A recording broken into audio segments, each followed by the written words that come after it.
Hi, everyone. Um, okay, at the bottom of the deck, we have the Moon card. So the Moon card points to um, times when things feel a little bit surreal, or we're a little bit emotionally not quite sure what's exactly going on.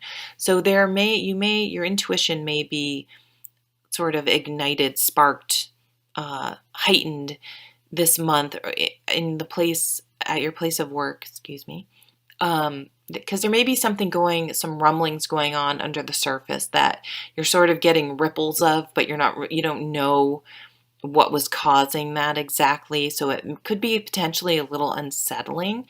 I don't think it's personal. And so, it's working on ways just to try to stay centered and calm when maybe there's a little bit of upheaval going on that you're not privy to just yet. Also, always when the Moon card comes up, always pay attention to your dreams. So here's the King of Wands. I love the King of Wands. I have a crush on him. I always say that. He's a very dynamic, exciting, passionate, enthusiastic leader. He's a man that really encourages passion and creativity in other people and wants to excite people and elevate everyone around him to work hard and to be motivated. He leads by by energy. Think of wands are a very energetic sign. He leads by energy and example, and he keeps people excited and motivated long after the original excitement of something has worn off.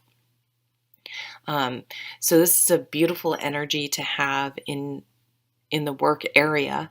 And it may be that someone's stirring something up. Something's being stirred up. People are being taken to task. Someone with this energy, they don't have tons of patience, but he's mature, so he can keep it together.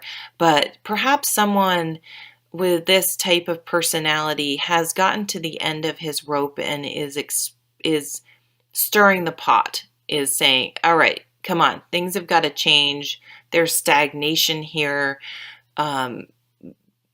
Things are not flowing and happening, and people are not as motivated as I want. And so there may be someone in a leadership position stirring things up in the workplace. Or maybe you're feeling a bit restless and need some motivation or some infusion of energy, and like, why am I doing this? Like, where's my motivation? Why I can't keep doing this job without some sort of reason behind it. So then we have the Ten of Wands. This card is a card all about having way too much on our plate. If you can see, this lady's holding up this whole village or this whole, she's carrying the burden of this whole place. So you may feel that you're sort of carrying a lot of the burden at work, and that's really difficult because that will erode your soul and your enthusiasm and your excitement at work. It's always tricky to go to your boss and say, you know what, I have just way too much on my plate. But sometimes, even if it seems super obvious to you, it's worth having that conversation. And at least then you've had it, and then all of a sudden you don't get caught. And she's like, why are you so far behind? Well, why didn't you say something to me? Or he. So good communication, not whining, but I'm concerned with my workload. I'm not going to be successful. Is there a priority to these? Make a list of things that you have going on. They can help you prioritize, and then you've had the conversation, so they know.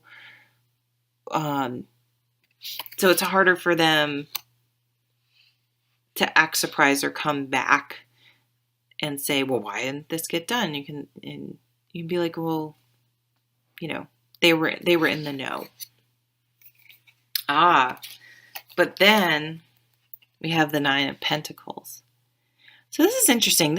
I can see this in a few different ways, because the Nine of Pentacles is success and confidence, but it usually depicts a single woman, but a single person. So I don't know if maybe you're going to strike out on your own somehow. Maybe this King of Wands has inspired you to put down this heavy burden you've been carrying and sort of go out on your own, or go out in a different way. Or you realize, you've been bearing the burden of that 10 of Wands. And when you do finally put it down, you just have an enormous amount of confidence, because you're like, I can work circles around people. And I've carried that organization for years. And, I have the confidence to know that whether I get the acknowledgement for it or not, that, I rock and I kick ass and I worked my butt off. But I do see you reaping some rewards for that at this point. It wasn't all for naught. And I do think this King of Wands energy is going to inspire you to make changes. So you go from this overburdened 10 of Wands to this very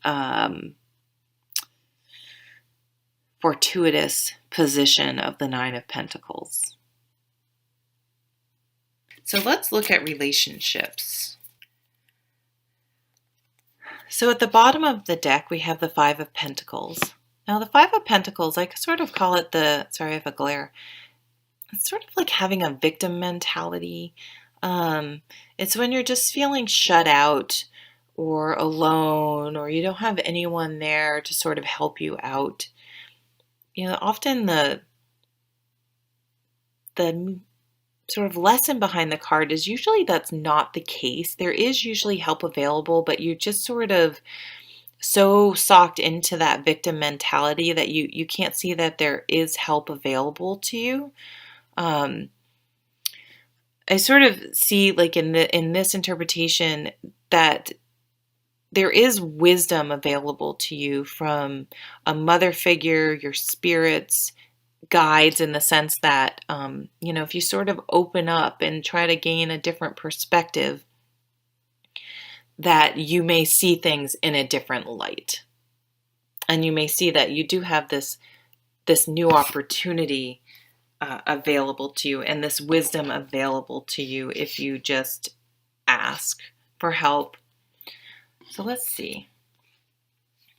And then you have the Sun, super nice card. So feeling warm, enlightened, seeing things very clearly,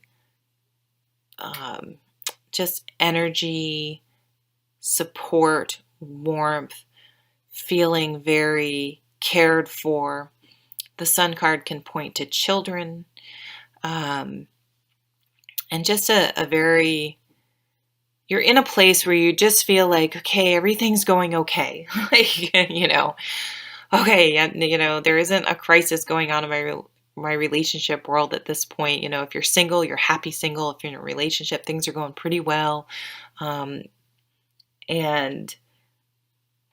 you're happy, things are good, very good right now. It's a positive omen. So let's see at the other cards, because I want to see why at the root of the problem is this sort of victim mentality where you feel like you're not being supportive. Because wow, holy smokes, 10 of Cups, the happy family card.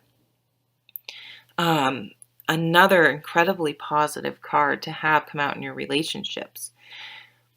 The one caution I like to bring up when this card comes up is the traditional card has like a family dancing or something, and a castle in the background, and rainbows in the sky, and like it's a little fairy tale happily ever after, and that's just not real. No one's going to live in a castle. Maybe you will, but most people won't live in a castle. And happily ever after does not mean no arguments, no friction, no sad things. It doesn't mean real life has many different aspects, but it's being able to stay connected and having someone to weather the storm with you that is kind of at the basis of this. And it also challenges you to think about what is your ideal happy family. It may not involve a family at all. It may not involve children. It may not involve a fancy house. It's whatever. It may be you and your dog. It may be in a yurt. I don't know, but it's make sure you don't define your happily ever after by what society deems is supposed to be the perfect life. Make sure it's what feeds your own soul, and don't get caught up in what society thinks your happily ever after should be.